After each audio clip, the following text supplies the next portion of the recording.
Are you a manager? Performance is your spearhead, and you probably already have many actions set up in your quest for excellence. So to help you get that extra mile, let's take a look at the 5 main steps that characterize a lean manager. To start off with, you must control your territory. By this we mean knowing what the limits of your working area are.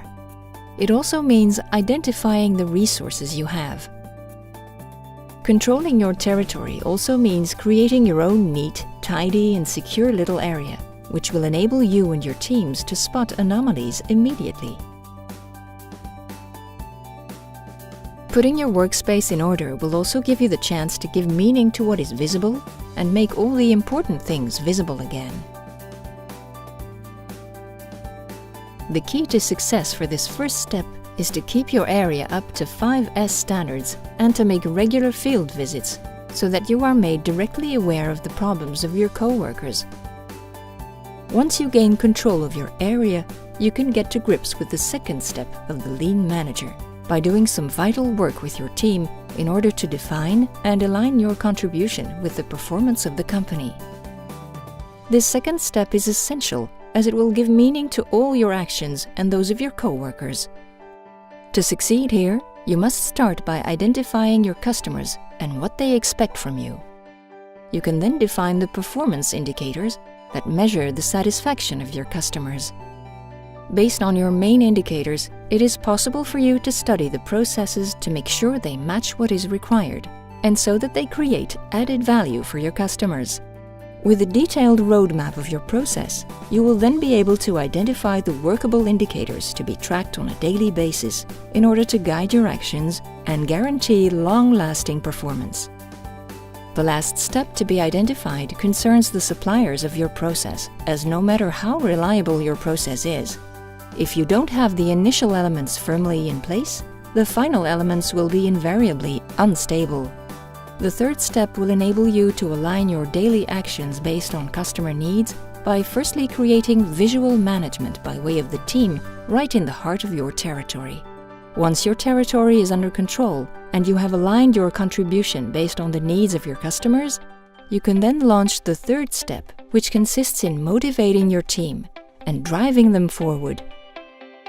This step is covered in a 15-minute flash meeting based around this visual management. This daily ritual, performed standing up, is the chance for you and your teams to discuss openly on performance issues, problems to be resolved, and the current actions in progress. For you, the lean manager, this daily 15-minute meeting is also the chance for you to rally round your team with energy and enthusiasm.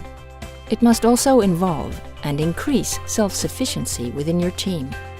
With this in mind, it's up to your co-workers to update and contribute to your visual management before the meeting. It is also essential that you regularly give each of your co-workers personal responsibility for something, so that the team becomes completely self-sufficient over time. So then, on the day you're not around, the meeting will nevertheless take place as a daily custom, and the level of performance will be maintained. The fourth step of the lean manager is about delegating simple problem solving. Although the 15-minute flash meeting is the time to discuss any problems encountered, the objective is not to deal with them straight away. All problems encountered require a field visit in order to observe and identify the root cause.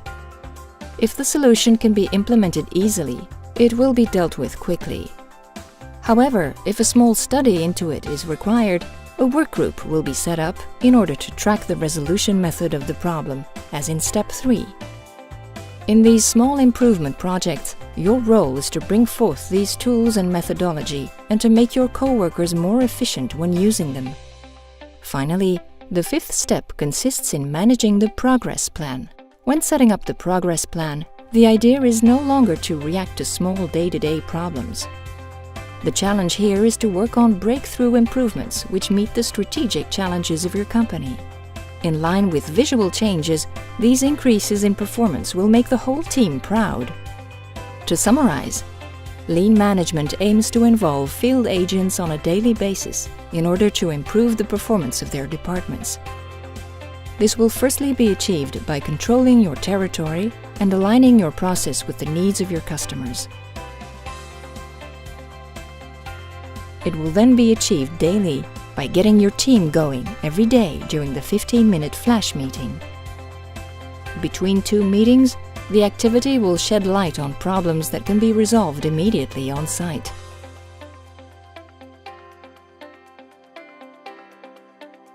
More sensitive issues may require a more formal problem-solving procedure. Finally, managing your progress plan will enable you to achieve jumps in performance, to ensure your activity goes the distance, and to make your team get around ambitious objectives which meet the strategic challenges of your organization. Right, it's now over to you. So what are your next actions?